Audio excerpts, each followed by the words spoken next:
Hi, this is Dr. Karen Wilson Starks, your host for The Voice of Leadership, the show for business executives and global corporations who appreciate a principled biblical lens on leadership, featuring the song Consuming Fire by gospel jazz saxophonist Ron McMickle. You are listening to our Resource Renewal Series featuring shows for times such as these.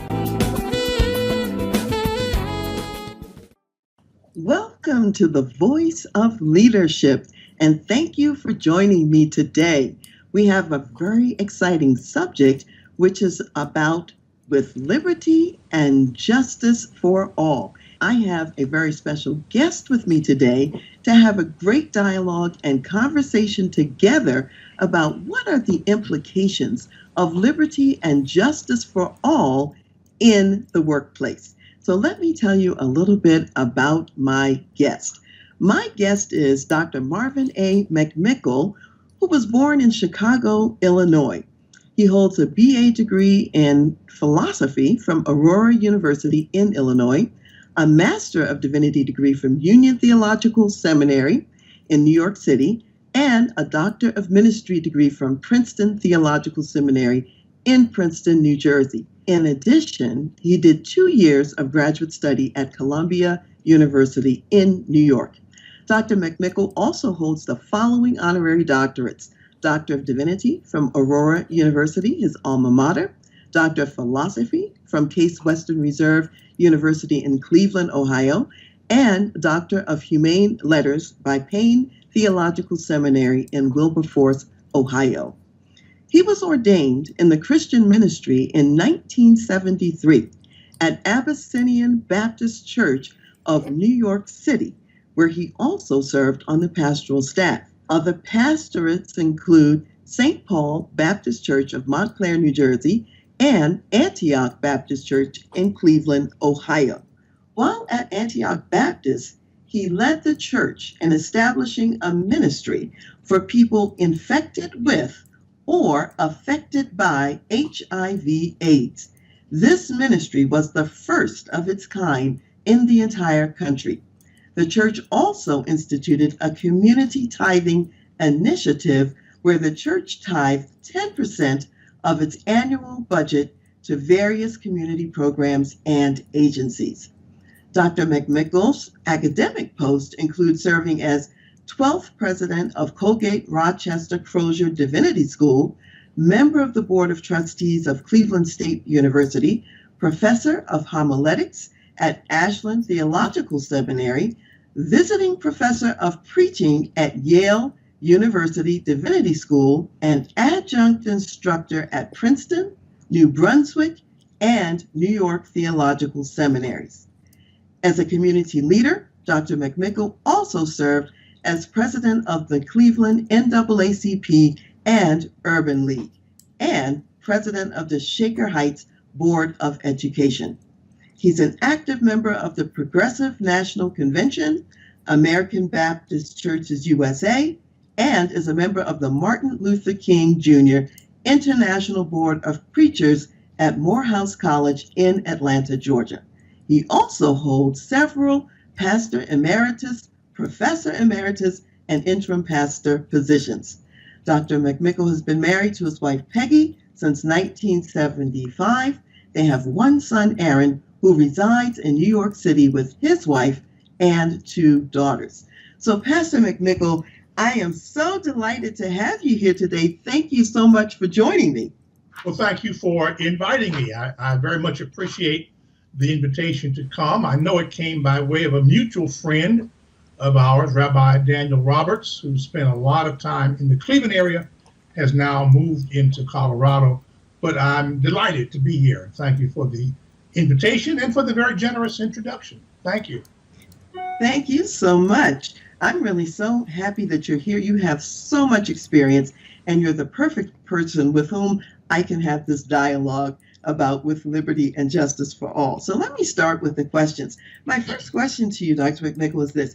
Your career has spanned almost half a century at this point, and it has included many diverse elements. How did you successfully mix the pastoral ministry as well as community leadership? Tell us a little bit about that. You mentioned that I was ordained at Abyssinian Baptist Church in New York City. That happens to be the church where Adam Clayton Powell, Sr. and Jr.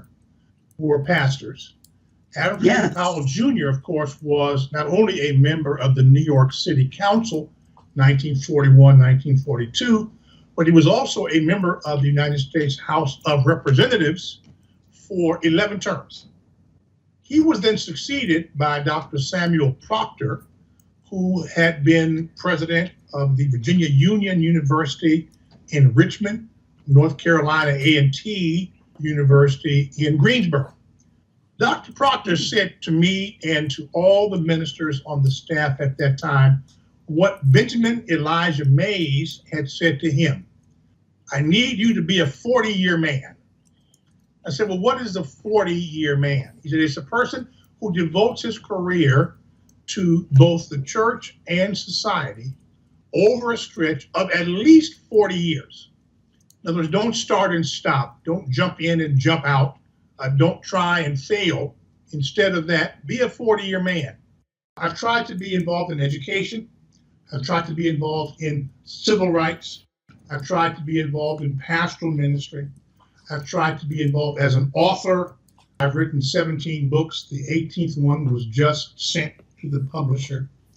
But if you look at the people who've touched my life, Martin Luther King Jr., Samuel DeWitt Proctor, James Cone, the Black theologian, a little of each of them is in me. And a little of what they did is what I've tried to do. And I promised Dr. Proctor 40 years. As it happens, he's getting 50. Yes, but, how about that? Yeah, he mentored me in that direction. It looks to me like it's going to end up being more than 50. Actually, you still have a lot of energy. You're still going strong. Yeah. I know you're retired. Yeah. But not from work. Yeah. No, you're and not from life and not from making a difference. Exactly. That I do know. Exactly. Yeah. And I'm glad you brought up Abyssinian Baptist Church. I have been there. I've also attended a wedding there, and I know it's an historic monument, an historic church. Yeah. Great people from the African American community have been a part of it over the years. So those who don't know about it should look it up. And whenever you're in New York City, definitely stop by and take a look at the church. Between 7th Avenue and Lenox. I mean, right in the heart of Harlem. Yeah. You still remember it. That's phenomenal. The address. So this 40 years where you're mixing the pastorate and community service was part of the pledge that you took, as you said, to be a 40-year man. And you spent about 24 years as a pastor of Antioch Baptist Church in Cleveland. And I want to ask you, what prompted you there to establish the ministry for those who are infected or affected by HIV/AIDS, and to also do the 10% tithe to community agencies? What prompted that? Sure. Well, first of all, I was prompted because it became apparent to me that members of Antioch had become infected with HIV/AIDS. And they became infected in multiple ways. The first one was a stay-at-home wife, long-term member of the church, entirely, totally, and completely faithful to her husband, but it was not reciprocal. And he brought AIDS home to her from other relationships that he had been maintaining. That was the first case. The second person in the church was married to somebody who, before they got married, had been an IV drug user, and they got married. Now, he was through with the drug use by the time they got married, but neither one of them was aware of how long HIV can lie dormant in one's blood system. It's up to 6 years. And so even though he had gotten away from drug use, he was still within the time frame when it could be passed on. So she gave birth to 2 twin boys. Both of them were born with HIV and AIDS. And then, there were other persons because of their own lifestyle that contracted it.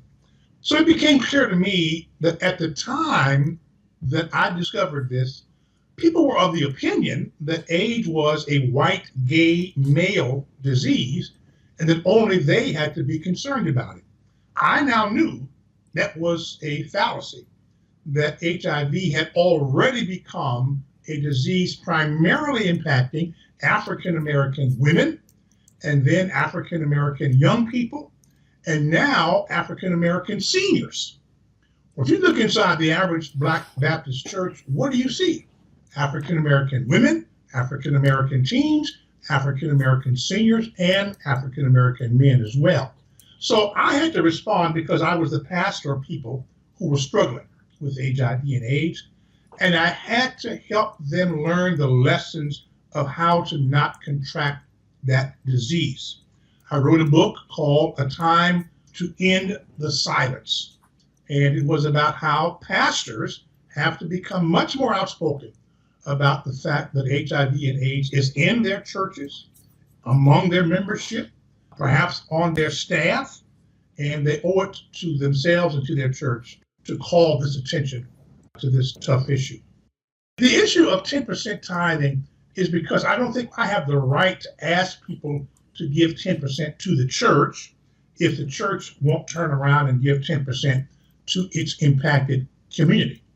My belief has always been that if a church would simply stake out a 1 square mile radius from its location and try to lay claim to every social problem that's going on in that 1 mile wide radius, and then other churches could pick it up from that boundary line and carry it forward, we could impact entire cities with our sense of stewardship and generosity. So we have church meetings, or we had when I was there, and we drew up the list of the institutions or issues that we wanted to invest in. The whole church had a chance to contribute what they thought the money should be for on a yearly basis. We made some grants 1 year at a time, some grants 3 years at a time, one grant for 10 years to support an agency that was a needle exchange program in a nondescript building, gosh, maybe 8 doors down the street that nobody knew was there except me. You know, we gave money every year to domestic shelters for battered women and abandoned children, so things like that.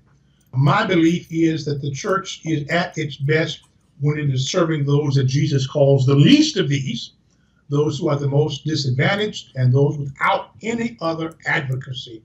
And so that's how we got started. The church was very supportive. We had a large church, so we were giving like $200,000 a year away to these external agencies and institutions. And it was one of the best things the church could have done.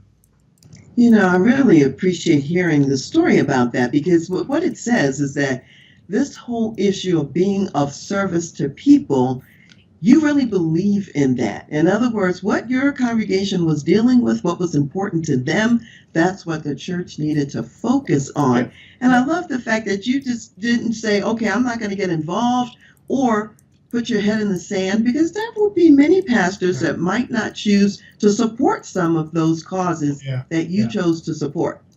I'm going to say this for your audience's sake. If you had told me before this happened that I'd be a pastor that was talking about safe sex practices, I would have told you that's a very unlikely scenario. But once you get into HIV and AIDS, among the things you've got to talk about are safe sex practices and so forth and so on. And so I became very at ease with that. Now, here again, if you talk about this square mile radius approach to ministry, it was my hope that other pastors would pick that up and carry it into their arena. They never did. And so almost every church in Cleveland that had a person or an issue, they would just send them all to Antioch. Okay, so we would do 900 to 1,000 AIDS tests a year. We did AIDS tests inside the church building. We made no attempt to hide it. We made no attempt to say, go someplace to a storefront with no name on the front and go in there. No, you came right into the church building. We provided daycare for the parents who had to have daycare while they were being tested. We had support groups that, folks who were dealing with HIV and AIDS, or their spouses or their partners, to get the latest information on what's happening with AIDS. Now, bear in mind, there is no cure. They've not found any vaccine or anything like that. All there is are treatments and lifestyle changes. And so you had to keep people abreast of what the developments were. And the beauty of this was that we're about a half a block from Cleveland Clinic, which is one of the great hospitals in the world. And they were the ones providing the medical support. A nurse from the clinic. We weren't over there doing AIDS tests, well-meaning ushers and well-meaning deacons. We had nurses and doctors from the renowned Cleveland Clinic who couldn't wait to get across the street to be a part of this ministry. And we worked with the Greater Cleveland AIDS Task Force, that's the grassroots AIDS group, and the American Red Cross. So this was a real collaborative effort, and that's what gave it such credibility. The medical community said yes, the grassroots community said yes, the Red Cross said yes, and the church said yes. And so it was a wonderful partnership. Like I say, 900 to 1,000 AIDS tests a year, support groups. There's something called HIV AIDS Sunday. I think it's the first Sunday in December, and you're supposed to do a service in memory of those who died and in support of those who are alive. And we did that every year as well. I think that what's so amazing about this is that you were, again, facing the actual reality. In other words, if messages need to be taught about safe sex and so on, even though that's not what you thought you might be teaching, maybe you thought you might be teaching abstinence, but if safe sex was needed, that's what needed to be taught. And so I like the practical aspect of what happened there and what you were doing. If you're not going to talk about safe sex practices in the era of HIV and AIDS, then you're of no help. If all you can talk about is abstinence, listen, that's fine if you're 15, 16, 17, 18. Even then, it's unlikely. But people who are 35 and 40, 45 and 50, that's not where they're going to go. So the one thing that I can do is say, I don't control your private life. I'm not condoning or condemning anything. All I'm saying to you is we're in the face of an epidemic, and I need to stop this, I guess they would call it today, flatten the curve to get the number of cases down. Now, here's the sad thing from my vantage point. The white gay male population in this country flattened that curve in about 10 years. But no sooner had it flattened there than it started taking off in these same three targeted areas. African-American women, African-American young people, teenagers, and African-American seniors. Now, the seniors is interesting because, they think that safe sex is only for birth control. And they're well past the age of birth control, so why bother? Giving no thought to where has this person that I'm now having a relationship with been for the last 5, 6, or 7 years? And don't you know, they've been somewhere and picked it up and passed it on. So in the Black community, this is still a very major problem, but it gets very little attention. Wow.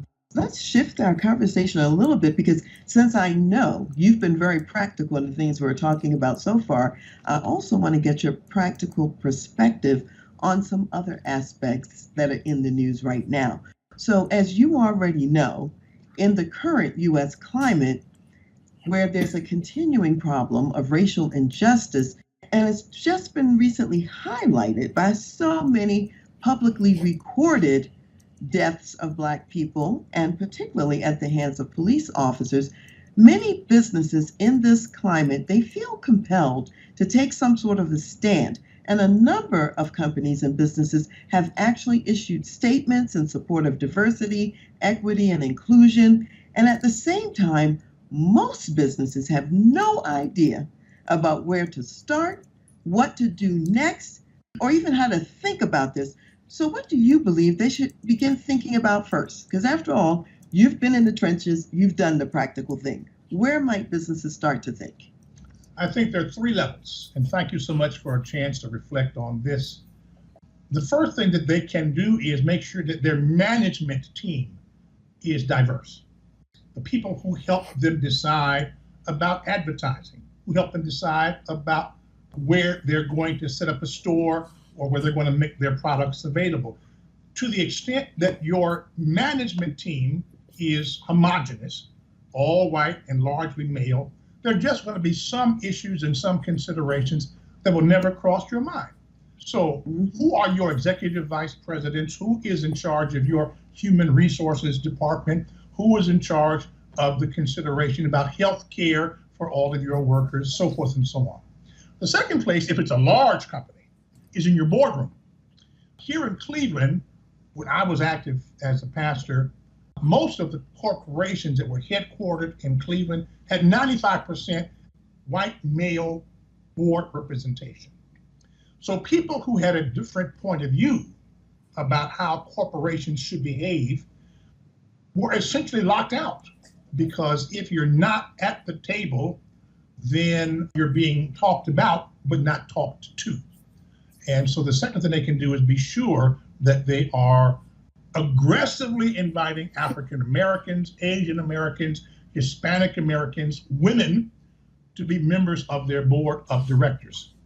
The third thing that they can do is to be sure, in addition to their management staff and in addition to their board staff, that they are good corporate citizens. So when I was the head of the NAACP, we'd have something called the Freedom Fund dinner every year. And we'd ask a corporation, BP or Standard Oil or Key Bank or something like that, to be the corporate sponsor and to use its influence to leverage other corporations to invest in minority-owned businesses. If a company wants to make a difference in this country and this culture, here are two things you can do. You can support female business enterprises, and you can support minority business enterprises, FBE, MBE, where you're trying to get companies to start up. Small business is the backbone of American economic life. So how do you get small businesses, African American owned, female owned, Hispanic owned, East Asian owned companies to get a foothold in the marketplace? Share your staff, share your senior level management. Send us 3 or 4 of your retired executives to help introduce us to who we need to know in order to get contracts and to get an opportunity to participate in the marketplace. Vouch for us by getting to know us, and then, don't send a check once a year to some charitable institution. Help us write our own checks by being aggressive in getting these small businesses up and running. Let me interject here, because I think you've mentioned several things that are really important. Some activities and actions that companies can take internally in terms of a diverse management team, making sure the boardroom is diverse, and then being good corporate citizens by sponsoring events in the community. And now you're also talking about supporting minority businesses and also female-owned businesses. And here's what I want to ask you. Companies want to know this. What is the advantage of diversity? In other words, why should they be interested in diversity and inclusion? What are the benefits in that? If this was an all-white country in population, I would say, don't worry about it. But if you're in a multicultural society where your consumer base or your advertising base involves people of various colors, various cultures, various language groups, and you want to expand your base, you want to tap into every possible market, you don't know how to reach these people. You'll write some stupid ad about something that you believe is true based upon some silly stereotype, and you'll end up offending more people than you will empowering. Somebody on your management team, somebody on your board can look at the ads, can look at your investments. Where are you banking? Are you sending any of your money to minority-owned banks? Are you hiring any minority-owned firms to maintain your property? This is going to help you expand your market share. It's going to make you a much more valuable entity. And if you're a global company, by the way, if you're trying to do business in the United States and Canada and the Caribbean and Latin America and Europe and Asia, if you want to have a global reach, you got to have a global face within the life of your decision-making process, so that somebody is looking at you before you go public to say, yeah, that's a good idea, or no, you don't want to use this. I mean, look at what Aunt Jemima and Uncle Ben's have done 120 years later. We just discovered that the image of Aunt Jemima is based upon a racial stereotype. Really? From 1892 until now, you just realize that Uncle Ben's is based upon, a racial stereotype. I think people need to have a broader vision of what the marketplace looks like. You diversify your workforce, you're going to expand your consumer base, and you're going to be a better civic leader because you are leading the way. To the extent, for instance, that PepsiCo, that owns Quaker Oats, that owns Aunt Jemima, has made the decision, or owns Uncle Ben's as well, has made the decision to abandon these stereotypical images and come up with something. What's the new image going to be? And who's going to decide what the face of that company is going to be? How much more do you think Pepsi-Cola sold because they had Ray Charles singing a song about "That's the right one, baby"? Just who you put out is going to tap into a certain marketplace. So, the days of using Perry Como to sing a slogan to the whole country, or Dinah Shore singing about Chevrolet, pretty good in 1954, not so good in 2020. Yeah, so you're really saying that even having partnerships with people in a multicultural community allows that business to have more of a presence, a more global footprint, and for others to recommend that business out there. You also said that sometimes companies don't know what they don't know, and left to their own devices, they won't come up with the right answers. And I just want to give an example. I remember I was working one time with an organization that they produced ladies' nylons. Okay, so pantyhose. That was the main thing that they produced. And the senior leadership team was a team 100% all white males. And at the time that I was working with them, businesses were going into the casual Fridays and the casual days, and a lot of people had stopped wearing nylons. However, in the African American community, people were still wearing hosiery, and they only had like one color, maybe two, that might work for the average African American woman, but they wouldn't have thought of it because nobody was at the table, to really say what was going on.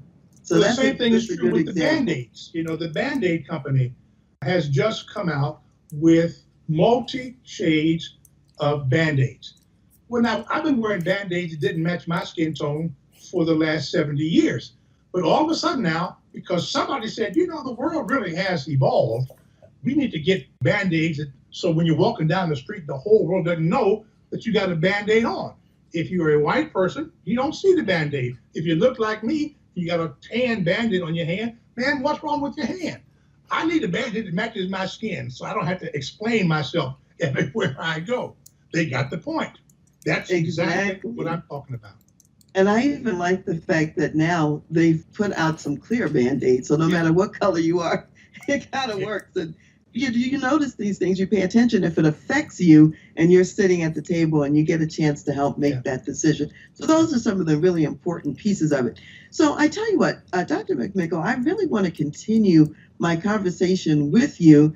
And I know that we have to wind up for today. So I'm going to ask you to come back for part 2.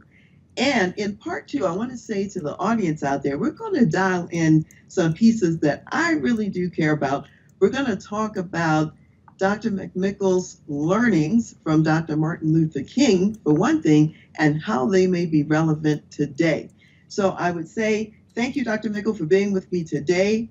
And to my audience, join us next time when we continue this conversation of with liberty and justice for all, and what can businesses do today from a practical standpoint to make a difference.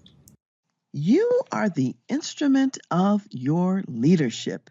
And so I invite you to read a complimentary chapter of my book, Lead Yourself First, The Senior Leader's Guide to Engaging Your People for Greater Performance and Impact. And here's what you'll get from reading the book. You'll get some perspectives on how to leverage your unique gifts and superpowers, also how to mine the gold of your past experiences overcoming challenges, and thirdly, you'll be able to identify the continual learning that will catapult you to your next victory. So, to read that complimentary chapter, go to my website, www.transleadership.com, scroll down the homepage, and click on the button that says Read a Chapter. And I look forward to meeting you inside the book. We're in a season in the world when we are building more inclusive communities, organizations, and workplaces.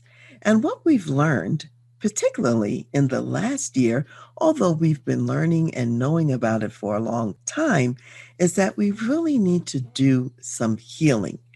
And you might ask the question, what will it take to actually heal?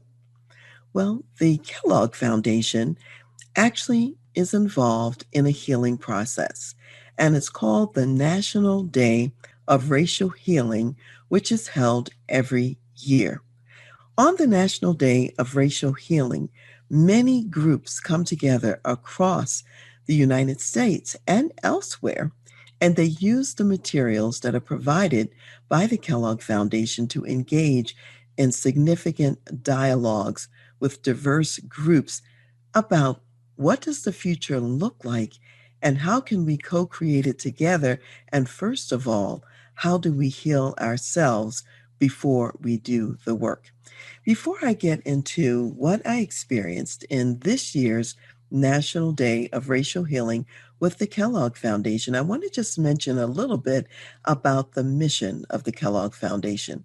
The mission is to support children, families, and communities as they strengthen to create conditions that actually resource vulnerable children and resource them to achieve success as individuals and also as contributors to the larger community and society.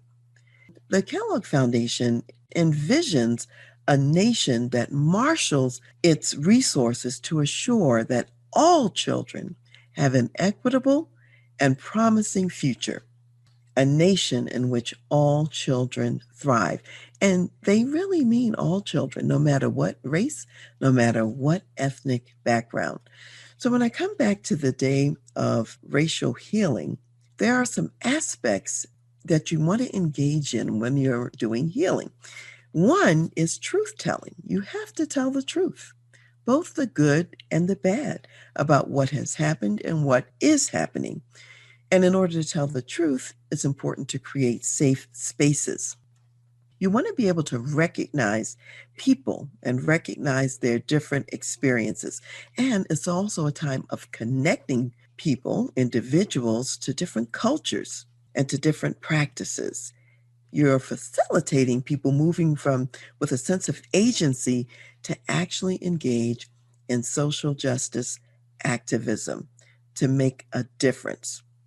Now, a lot of times, what causes people to get stuck on this journey so that it's difficult for them to make progress is when they stay mired in the hurt, the anger, the resentment, and feeling wronged.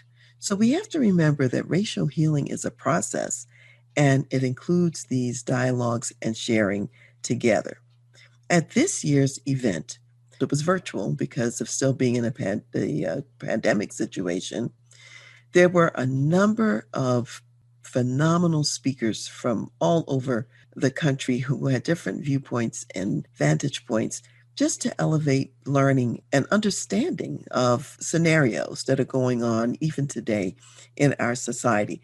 Also, there were some celebrity sorts of guests who were part of the National Racial Day of Healing, to include musician John Legend. He was part of it.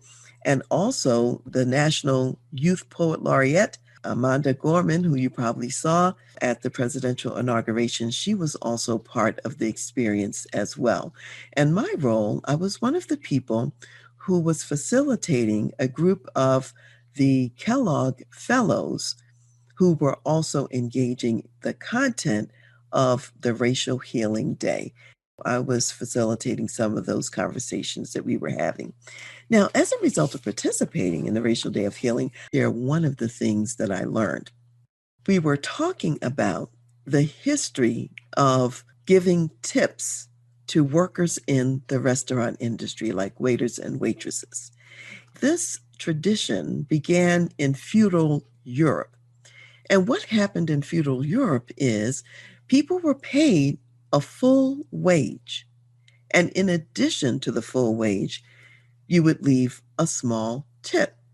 And I remember when I lived in Germany, we used to leave just a small amount, maybe the change you got back from a transaction at a restaurant, and it would just be the small change you would leave for the waiter or waitress. It was nowhere near 20%. It wasn't like what we might do in the United States because that person was receiving a full wage.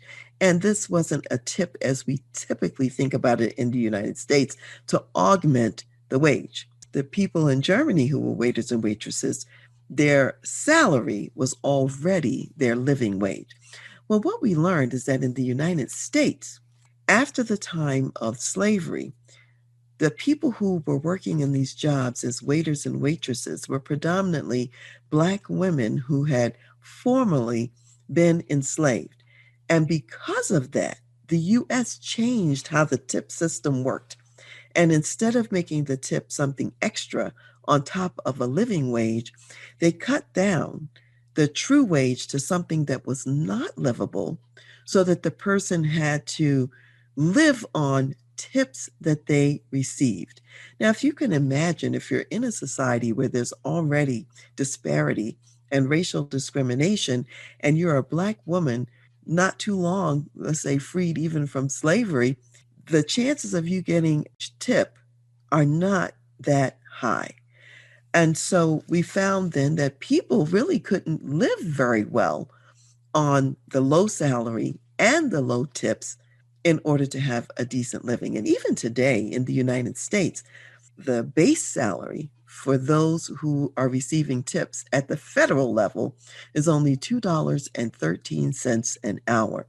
That's a lot of money in tips that someone's going to have to make up if they're going to have any kind of living at all. Now, of course, different states have higher wages than the minimum wage at the federal level, but that's the federal requirement.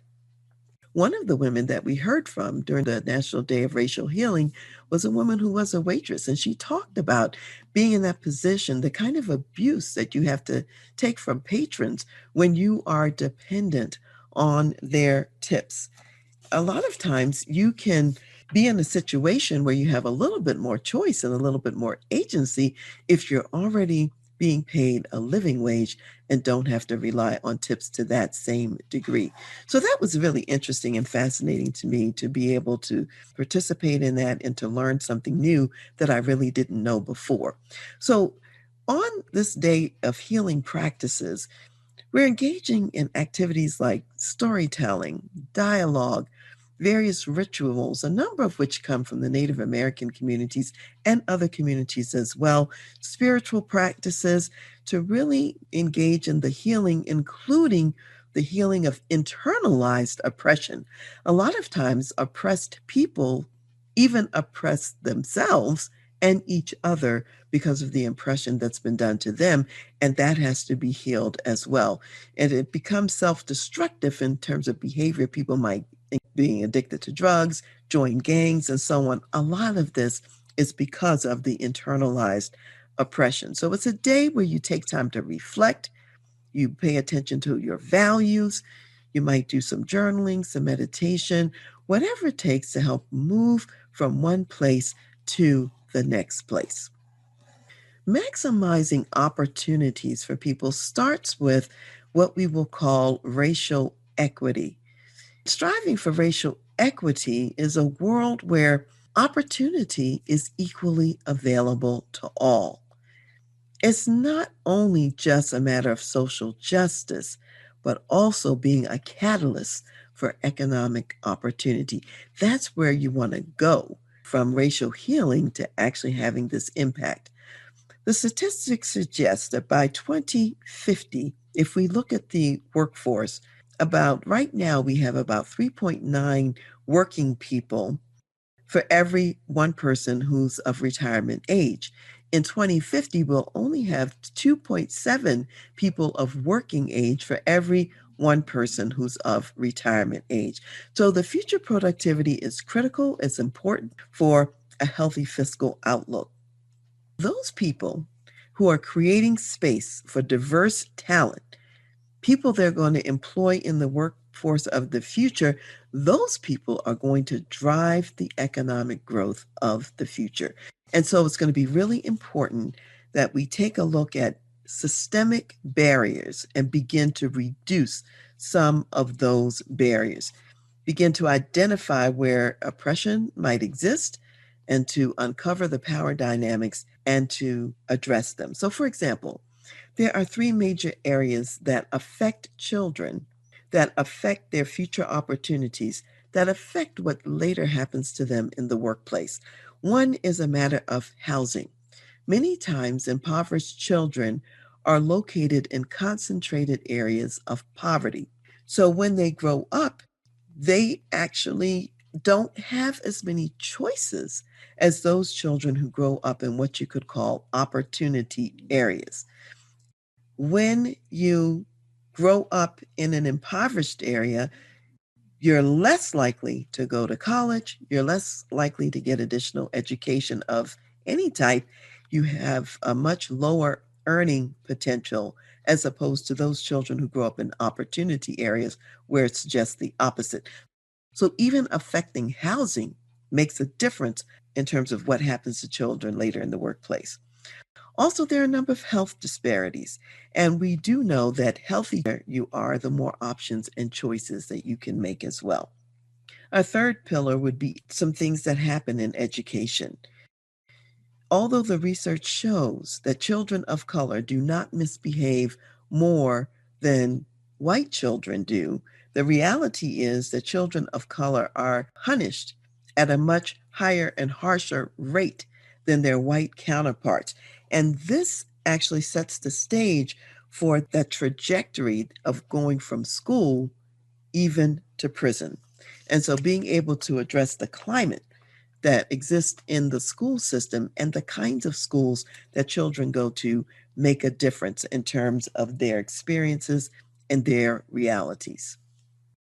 Let me say a little bit about the founding of the WKKF, which is the Will Keith Kellogg Foundation, because I think the history of the founding is really important in terms of understanding what they do today. The foundation was founded in 1930 as a private foundation by Will Keith Kellogg. It's one of the largest philanthropic foundations in the United States, and it was resourced at the beginning with $66 million from the Kellogg Company's resources. In addition, the foundation was resourced with a large percentage of the Kellogg Company's stock. What Mr. Kellogg was concerned about was being able to facilitate the success of those that we might call even the least of these in society. And it wasn't just to directly give money to causes, although he did do some of that. What was more important was funding those people who were out there creating solutions and funding those people who would collectively get together and create solutions. He really believed that all children should have equal opportunity. And if you think about 1930 in the United States, during the time of the Depression, and during a time when there was significant racial segregation and discrimination, Mr. Kellogg was unusual. He was ahead of his time. He was visionary in that he wanted children of color to also have these opportunities as well. He wanted particularly to reach out to the most vulnerable children so they too could reach their full potential. Today, the Kellogg Foundation operates in communities that have the greatest disparities, and they've identified some place-based initiatives. So, for example, they operate in Michigan, they operate in Mississippi, New Mexico, New Orleans, and they also have a national scope as well to look at disparities in other communities. And they're also resourcing some international places such as Mexico and Haiti. There are three pillars that the Kellogg Foundation pays attention to in terms of making a difference. One of those pillars is racial equity, and that's the racial healing piece. Another pillar is community engagement, and this is really building on community-based power, bringing networks of people together, building those networks and having them work collectively. And then there's leadership, where the leaders in the community who are doing this work, they gain skills and self-mastery in order to do the work in a better way. The whole process is a process of intelligent study. That means going out, collecting data, doing some research in communities, collecting narratives, looking at policies that exist in these communities. What's going on? Where are there issues? Where is there an opportunity for change? Secondly, would be cooperative planning. And that would mean partnering with other people in the process so that you've got residents, you've got community leaders, you bring all of those voices together, you link the national with the local, and you provide resources, and together in a collaborative way, you build capacity so that on the third realm, you're doing group action together. In that process, you're organizing multi-sector partnerships, education, health, employment, and you're building relationships and trust with the community. It's not doing something to them, you're doing work with them, and they are participating in specifying what is to happen next.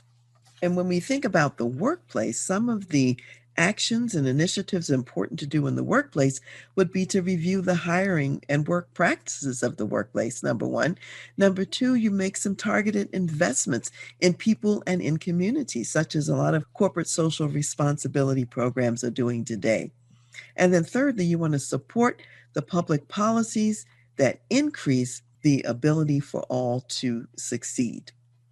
The Kellogg Foundation is headed today by President and CEO LaJune Montgomery Tebron. She's an African American woman. She's the first African American president and CEO of the foundation, and she's the ninth president of the foundation. She's been at the foundation since 1987, becoming president in 2013, held a number of roles from controller to operations executive vice president to CFO, and so many other jobs along the way before becoming president. Let me say a word or two also more about Mr. Kellogg.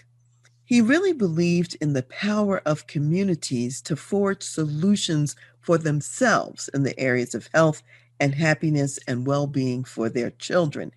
He was about equipping the people with the knowledge and resources that they needed to pursue those solutions. He was born in 1860. He died in 1951 at the age of 91. And when he died, he was blind by the time that he got to the end of his life.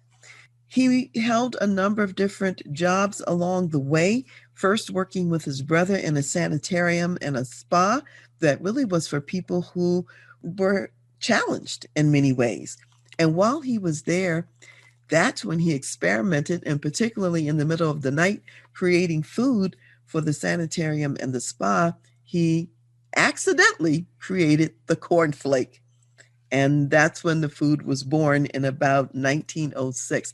But he had always been about creating healthy food. He had always been about health food. And as a Seventh-day Adventist, he took his diet very seriously. He later left the sanitarium and went full-time into business with the Kellogg Corporation producing cereal. Even though knockoff other brands emerged and came up, His brand always had his signature, the way he wrote his name, Kellogg, on it, and that made it distinctive from the rest of the marketplace. Back at the time when he came along, children were not thriving so very well. So this help was really, really needed. And his own personal experiences very often helped him to have compassion. For example, he had a grandson who fell out of the second floor window of Mr. Kellogg's Battle Creek home. And as a result of that, this grandson was disabled permanently and was in a wheelchair. Mr. Kellogg had plenty of money. He had enough money to provide for this grandson. However, there just were not the services, there just were not the kinds of help that he really needed available. And so he dedicated himself to creating environments where children like his grandson could get the help needed. And in fact, a school was started that was named after his mother that was probably the first school that did mainstreaming of children that were disabled. So children could be educated at the same time and same place with able-bodied children, and he thought that was important as well. The National Day of Racial Healing takes place every year, and it's usually held the day after the Martin Luther King Jr. holiday. Anyone can participate. If you'd like to know more about it, you can go to the website of the Kellogg Foundation at wkkf.org, and you can also go to the website dayofracialhealing.org. When you go there, you will find there's a toolkit, there are conversation guides, so that on the next day of racial healing, if you'd like to bring together a group of people from your community, from your family, from your neighborhood environment, and have dialogues together and hear from the wonderful speakers that will be broadcast all over the nation for all those people who are participating.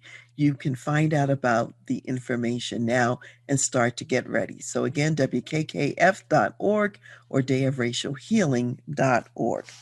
So as we close today's segment, and as you think about the racial healing that's necessary, and think also about the work that's necessary to make sure that all children and all people are able to thrive and to live up to their full potential, I want to share today's biblical word of wisdom, which comes from Matthew, the 25th chapter, starting in the 34th verse, going to verse 40. And it reads as follows. Then the king will say to those on his right hand, Come, you blessed of my Father, inherit the kingdom prepared for you from the foundation of the world. For I was hungry, and you gave me food. I was thirsty, and you gave me drink. I was a stranger, and you took me in. I was naked, and you clothed me. I was sick, and you visited me. I was in prison, and you came to me. Then the righteous will answer him, saying, Lord, when did we see you hungry and feed you, or thirsty and give you drink? When did we see you a stranger and take you in, or naked and clothe you? Or when did we see you sick or in prison and come to you?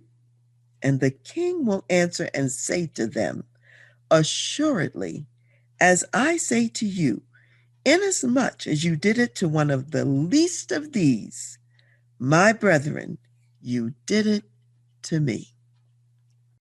As an executive business leader, you have many difficult decisions to make every single day. And it's important to think about, how do you develop your people? How do you launch and develop high performance teams? And how do you create a culture that wins every time? If you would like to take a look at your organization and to talk about the wisdom and guidance that would propel you to create a best place to work and also competitive advantage, then I invite you to apply for a consultation to work with me. Go to my website, www.transleadership.com, go to the services page, and under organizational consultation, you will see a tab that says Contact Us. That's where you request a consultation. So if you are an executive business leader in a medium to large size company, then I look forward to receiving your application and having a conversation with you.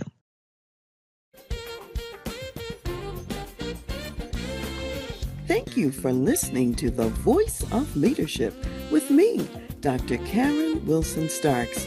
I am also your concierge executive leadership advisor for when you need to make tough business decisions, facilitate executive succession and transition, develop your executive team, lead change, create a positive and profitable culture, or leverage marketplace creative advantage.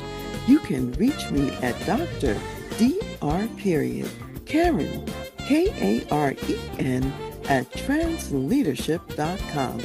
Also go to my website, transleadership.com, for more leadership resources and insights. I want to give special thanks to Ron McMickle, gospel jazz saxophonist and national Billboard recording artist, also known as Mr. Sirius XM Jazz Watercolors, for allowing us to use his gifted music on our show. Thank you for joining me today, and I'll see you next time.